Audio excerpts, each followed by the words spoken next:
10, 9, 8, 7, 6, 5, 4, 3, 2, 1, 0.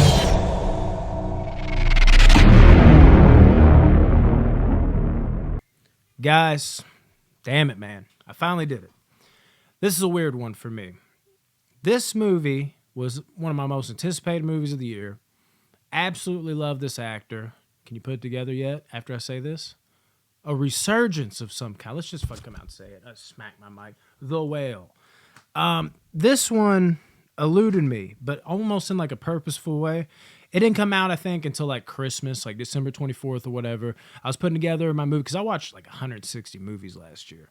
Wanted this to be on there because I thought it had a chance to, you know, be top 10, maybe even number 1 out of 160. Was super excited for it. Super duper excited for it. But once I missed at the theater because like Christmas shit going on, you know, holiday shit, and it bled over in the new year, and I already did my favorite, you know, movies of the year. That video was out of the way, and this obviously couldn't be on there, not because it wasn't deserving. Every movie I saw made it, okay? It was deserving. Even the worst movies made that list, because I went from worst, as in the worst movie I saw of that year, all the way to the tippity top.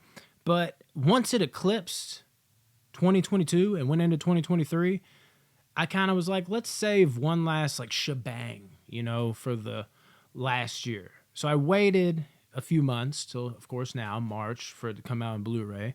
Bought it blindly. Didn't really give a fuck because I knew I'd enjoy it to some degree. Plus, it's Aronofsky. Like, come on. And yesterday was that day. And there was a lot of hype behind this movie. Not just the initial hype, but now knowing that he could win. Like, it wasn't just like, you know, those like, not necessarily stuck-up fans, but you know, like these type of movies, there is a bunch of those type of fans that are just like holier than thou. Like, well, you see, Brendan Fraser gave the best performance ever. Like, they just, the way they talk about movies almost sounds like snobby. Like, for instance, like I'm that type of guy, but also like the lowest cheeseball shit ever. But there's a big crowd of those people, and I was curious if, like, you know, the Oscars, how would they feel about it? Then that got validated by saying he was going to be nominated. And then, of course, even seeing him win it, like a few days before I actually get to watch the movie, it was just like, man, the time is now. And then, not to mention all the, dude, there was people I saw in comment section saying they would leave the theater sobbing, and then they'd go cry in the bathroom for like 20 minutes before they go home. I was like, what the fuck? It can't be that. Is it that sad? Maybe I'm a depressing person. I like sad movies. But no, it wasn't. This movie wasn't sad. Okay, it was sad as shit. But I will say this. I didn't go cry in my bathroom for 20 minutes after. But let's dive a little into it. This movie, the fat suit, it looks so real. And knowing like where Brendan came from, because like he gained all that weight, like there's something that feels so personal about it, even though like it shouldn't feel personal to you, but because we're so attached to Brendan in this like weird way, you know, whether it's fucking like George of the Jungle, watching that, like my age group as a kid, fucking watching Encino Man, The Mummy. I know so many of my friends, that was like their first horror movie. I know it's PG-13, it's not like overly aggressive R-rated, but like it's PG-13, and it's the closest damn thing to like a full-on horror movie a lot of people in my age group saw. You know, all my friends from high school, we grew up quoting it and all that. Meanwhile, I was watching Friday the 13th, but I get how it could have a profound effect on them. And seeing Brendan like fall off that cliff, and then seeing the weight gain and everything else, there's something that like you gravitated towards it, where it's almost like you were pulling a piece of him into you, where like you know, you see some people gain a lot of weight, you see some people go through drug addiction. It's not as personal feeling to you, but for some reason with Brendan, it felt like a extended piece of you. And like I can't necessarily explain that, but you see that now. Like, I hate to even like be talking about this, because I think there's a lot of people that are jumping on that bandwagon, just like, oh my God, yay for Brendan, which is great. The bandwagon should be huge, but you know how it is. There's always those like few people like, I've been watching Brendan for, well, like a few months ago, they're probably the guy talking shit about him, or a girl talking shit about him for like, man, you eating too many ho-hos? There's always those people. But there's no doubt about it, including myself, that he has had a huge, profound effect on people. And to see it just go under the radar and us all kind of have this uprising, like, yeah, fucking push him out there, have a chance in a movie like that. This is amazing. And him in this fat suit, you feel it. I think the more, like, everything I just elaborated on, like, it's like he never got that fat, but like, you're like, this is like an icon to me. This is like a superstar. You know, this is like the funny, good looking, like action star type of guy that has it all. And to see him turn into this, like, it hurt. And then it's like we got to see another elevated version of that took it to 11, and it made you pain yourself even more. Like, I mean, you even see him in the movie where, like, he was always bigger, but he never was this big. He let himself go to that degree. When you're watching this movie, you're looking at him beforehand where he was like, you know, he was fat, but he wasn't overly fat. You picture, like, if Brendan didn't have this turnaround where he got pulled out of the dark and into the light, as he even said, I think, in one of, like, his more recent speeches, could he have turned into this? So it's a really emotional, deep, personal journey, I feel like, for him that kind of bleeds over into us, especially, like, the age group I think I'm in, where it's just like you saw him every step of the way from the moment you were, like, 7, 8 years old until, boom, you didn't. The acting in this movie, not even just Brendan, I mean, his nurse is amazing. Fucking Sadie Sink, you know, Max from Stranger Things. I think she's pretty amazing in this. And the few other characters you get, they are very solid.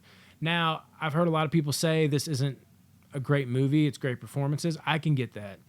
I definitely can. Like, but that's because there's not some, like, huge overarching story. If you watch any, like, Aronofsky movie, that's typically kind of how it is. Like, it's almost like the characters make the story. Like, there's a story here, but it's very base level. It doesn't have to be extravagant. It's a very base level character study type of film with great acting, and it pushes the story forward through that. It makes it interesting, even though it is a base level, not a whole lot going on here. Like, fat guy having troubles, and we're going to watch him have troubles. Yeah, on paper that doesn't sound good, and I get the storyholic, story's most important. We need more levels, but there is levels within that, and those levels are carried out not necessarily by the story itself, but by the actors and the main actor we have here who just won the Oscar for that acting. So I don't really like to beat it up on that front. Like I said, Aronofsky's always done that shit. Like with Black Swan, fucking Requiem for a Dream, at the end of the day, it's just about drugs or, you know, jealousy or whatever. But the characters and actors, they bring something into that story with their performances that almost makes it transform. Even when you're looking at something like Mother, the fucking actors, like, actually, when you think about it, like, because it's all one big metaphor, they make the story with their performances, literally. The story is their performances in some weird way. I don't also want to give that away, but if you've seen the movie or don't know, that's just Aronofsky's films.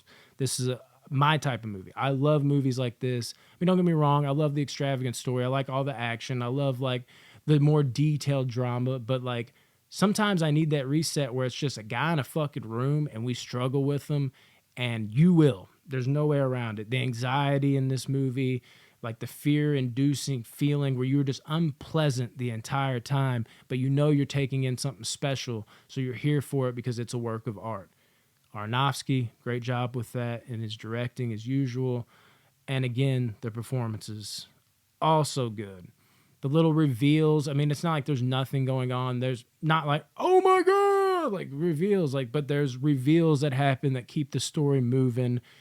A lot of it is the same thing over and over again, but we're going to a conclusion that we fear might be true or it might not be. And that's keeping us on board the whole way, again, with the powerful acting as we're trudging along this depressing train where that might not be for you, but if it is, and you like a lot of his other movies, the directors, you probably will really enjoy this.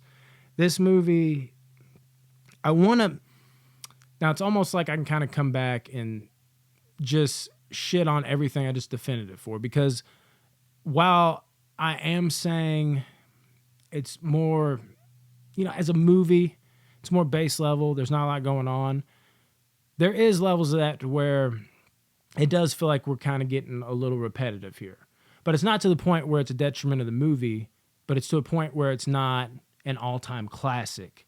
It's not, you're 9 out of 10, 10 out of 10. But it is the point where it's like, this is a great fucking movie. We shouldn't be shitting on it for this. We should maybe, come out what I'm saying now, like, and critique it in this way, but let's not act like that ruins the movie, because the performances elevate it and turn it into something more than just, your cut above. And I know that's what a lot of people are saying, but it's weird. If you watch his movies, they do have a way of kind of forming and making the movie, its own vibe, its own thing, to where it almost builds a story with the way, they convey hurt in their eyes, where like you can kind of go off as a viewer independently and kind of be like, okay, that's what we mean. And that probably had an effect on this. And that probably is what drove forward this, if you know what I mean, little nuances like that. But at the same time, though, I can agree that that's what keeps it, I think, from being the 10 out of 10, 9 out of 10, if that makes sense. But this is still an 8.5 out of 10. This is a great fucking movie. It was very well done. I definitely did cry. I did. It got me. That's why I'm crying. And I took a picture and the thumbnail. I was like, oh, it got me for sure. And it was one of those that, like, there's a lot of times I like welled up and I feel like, oh, here's the moment. But the movie would kind of like die off. It's like, oh man, if you would have kept going with that emotion, I would have been done for. But it would kind of die off.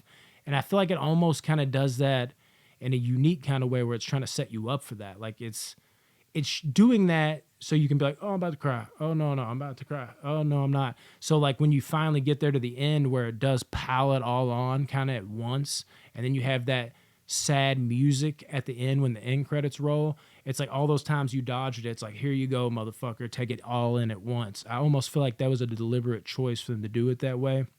Could be wrong. But that's when I was most impacted, actually, was when there's nothing on the screen except sad music, and it's like one of those where you don't turn it off. Like, you're not necessarily even into what's called the end credits. You're like, well, let's see you produce this and shit like that, but you're just sitting there, like, you can't move. Like, you're stuck with it, like, and you want to cry. You're like, oh my God, like, what? You're starting to really decode and break down in the blink of an eye as it ends, just like, what did I just watch, and how did that affect me on a deeper level? And I think that might have been deliberately done. I wonder. You have to ask the director. But yeah, this movie is great. I fucking loved it. Better late than never. This was like my last one. I saved, like I said, later on for the following year from where it came out a few months ago. Normally I'm on it like that. But I'm glad I did that. It kind of almost gave it like a main event type feel to, finally completely lay down and close out 2022 and the great movie, in my opinion, great movie year that it was. So The Whale, I dug it. Now, if Aronofsky could like not wait 5 years to do a movie, but like maybe that's why all his movies are so good, because they're so just taken care of, He preheats the oven. He don't just throw the shit in the microwave. Analogies, people. I don't know. Watch The Whale, because it is the whale of a movie, and whale shit. I'm out of time, guys. Love y'all.